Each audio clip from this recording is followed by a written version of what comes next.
Khalid Donnell Robinson, or simply Khalid, born February 11th, 1998. Today's feature had one of those careers where if you only remember how big he was at his peak, you might be shocked where his career is today. This is a guy who came into the industry at just 18 years old with Location, followed it with Young, Dumb and Broke, and suddenly had a sound that seemed perfect for his generation. He wasn't the loudest artist, he didn't have some larger-than-life personality, and honestly didn't need one. Khalid's music was simple, relatable, easy to listen to, and his voice was recognizable almost immediately. By 2019, he had multiple top 10 hits, huge collaborations, and his second album, Free Spirit, debuted #1 with over 200,000 units first week. At 21, Khalid looked like he could be one of R&B and pop's safest bet for the next decade, but that next decade never really came. 5 years passed before another Khalid studio album, and when Sincere finally arrived in 2024, it debuted at just number 43. A year later, After the Sun Goes Down debuted even lower at number 136. That's a massive difference for an artist who once seemed almost impossible to avoid. And the weird part is, songs like Location, Better, Talk, and Young, Dumb and Broke never really went away. People still remember Khalid, they just stopped showing up for new Khalid music. So how does a 21-year-old superstar lose that much momentum before even turning 30? What happened? Let's talk about it. It's your boy JC, Stunted Growth Music. Let's get it, man. Like, comment, and subscribe, and let me know who I should do next. Khalid is a singer from El Paso, Texas, although his childhood was spent moving around because his mother served in the military. He lived in places like Kentucky, New York, and even Germany before landing in El Paso for his senior year of high school. Music was already a huge part of his life by then. Khalid studied singing and musical theater and began writing and uploading his own music to SoundCloud while still in high school. Then in 2016, at just 18 years old, everything changed with Location. The song started gaining attention online and eventually became Khalid's breakout record, reaching number 16 on the Billboard Hot 100. By early 2017, he was already selling out his 21-city Location tour before even releasing his debut album. American Teen arrived that March and immediately established exactly who Khalid was as an artist. Young, relatable, laid-back R&B that sounded like it was made specifically for teenagers growing up in that era. Young, Dumb and Broke became another major hit. American Teen eventually went platinum, and Khalid earned 5 Grammy nominations, including Best New Artist. From there, his reach became even bigger through collaborations. He appeared alongside Logic and Alicia Cara on 1-800-273-8255, which reached number 3, then worked with artists like Marshmello, Halsey, and Normani. In less than 2 years, Khalid had gone from uploading songs as a high school student to becoming one of the biggest young artists in music. Stunt #1, he disappeared at the worst possible time. Khalid's first growth stunt is an interesting one because it's one he had a great deal of control of. He simply disappeared at the worst possible time. And when I say disappeared, I don't mean he completely stopped making music.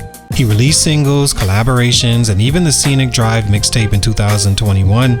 But there's a huge difference between staying somewhat active and properly following up the biggest album of your career. In 2019, he released Free Spirit, and everything about his career suggested he was still going up. The album debuted #1 on the Billboard 200 with 202,000 first-week units, while Talk became his biggest solo hit, reaching number 3 on the Hot 100. He was only 21 years old. This should have been the beginning of Khalid settling into his prime. Instead, Free Spirit would remain his latest studio album for the next 5 years, and I think that gap hurt him more than people realize. Music moves way too fast for artists to disappear that long, especially an artist whose biggest advantage was being young and connected to what the young listeners were experiencing.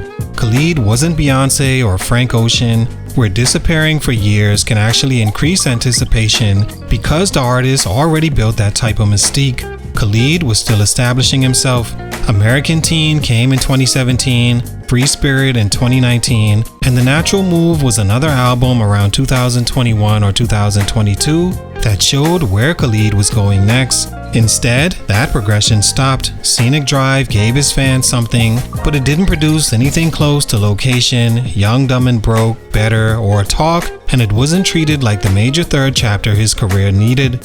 By the time Sincere finally arrived in 2024, Khalid was 26 years old and the entire landscape around him had changed. The teenagers who connected with American Teen were adults. New artists had emerged, R&B had shifted, and Khalid no longer felt like one of the young faces defining where music was going. Sincere debuted at number 43 compared to Free Spirit debuting at number 1.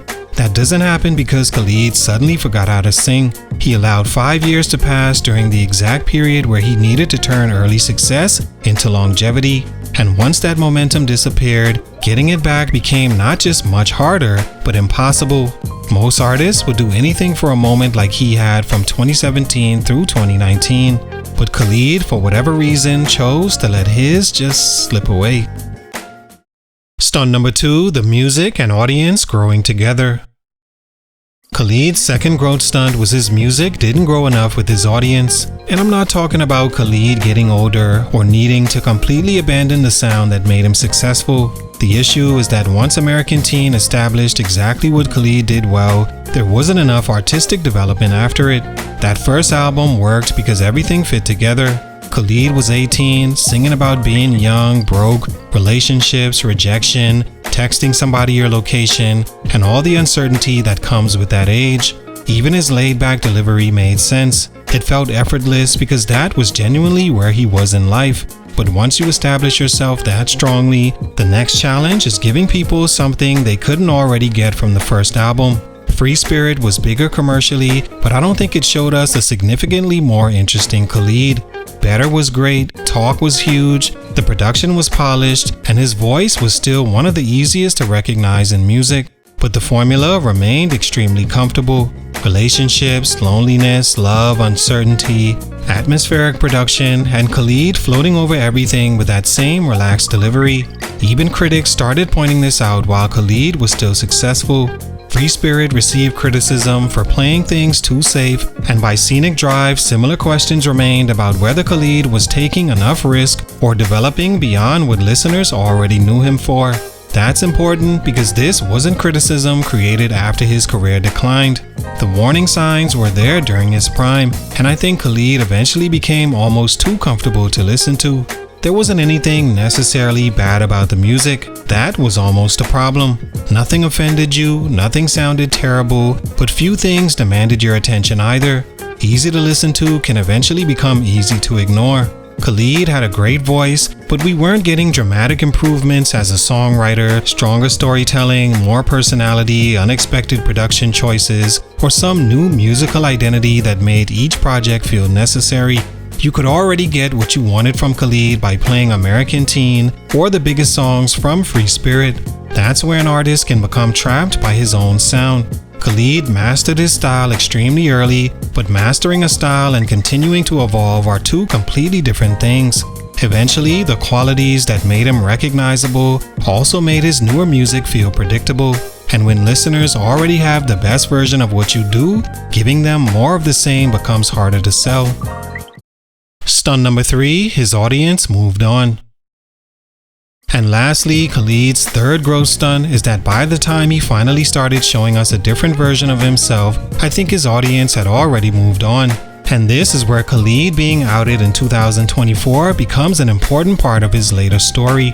Khalid had kept his sexuality private throughout his career, but in November 2024, someone publicly outed him, forcing him into a conversation he never chose to have. Khalid eventually confirmed that he was gay, while making it clear he wasn't ashamed of it. He simply felt his personal life was nobody else's business. That's an important distinction because I don't think Khalid being gay stunted his career at all. His commercial decline had already happened before the public knew. What it did do was seemingly remove a wall between Khalid and the music he wanted to make. He later described being outed as horrible, but also a blessing in disguise creatively because he no longer felt the same need to censor himself. And you can hear that freedom on After the Sun Goes Down. The album leaned further into dance, pop, electric R&B, and more openly queer themes than anything Khalid had released before. In some ways, this was exactly what many wanted to hear from Khalid years earlier. Something that revealed more personality, took more chances, and separated adult Khalid from the teenager who made American Teen. The problem was, the audience wasn't nearly as interested anymore. After the Sun Goes Down debuted at 136 on the Billboard 200, that's an unbelievable drop for someone whose previous peak was a #1 album with over 200,000 first-week units. And I think this shows how unforgiving music can be. Artists sometimes realize what needs to change only after their commercial window has closed. Khalid finally had new experiences to write about, a different perspective to share, and more freedom to show people who he actually was, but he was now trying to rebuild attention instead of building on momentum. His older records had already become the version of Khalid most casual listeners remembered. So I wouldn't say Khalid's story ends with him becoming a worse artist. You could actually argue the opposite. He may finally be becoming a more revealing and adventurous one, but commercially he's doing it at a point where far fewer people are paying attention. All in all, Khalid's career is strange because I don't think there was one moment where people collectively decided they didn't like him anymore. There was no terrible album that destroyed his reputation, no major scandal that made fans turn against him, except maybe being outed, and he never suddenly lost the voice that made him special. Khalid simply went from being everywhere to slowly becoming someone people mostly remembered for his older music, and at his peak, that would have been hard to imagine.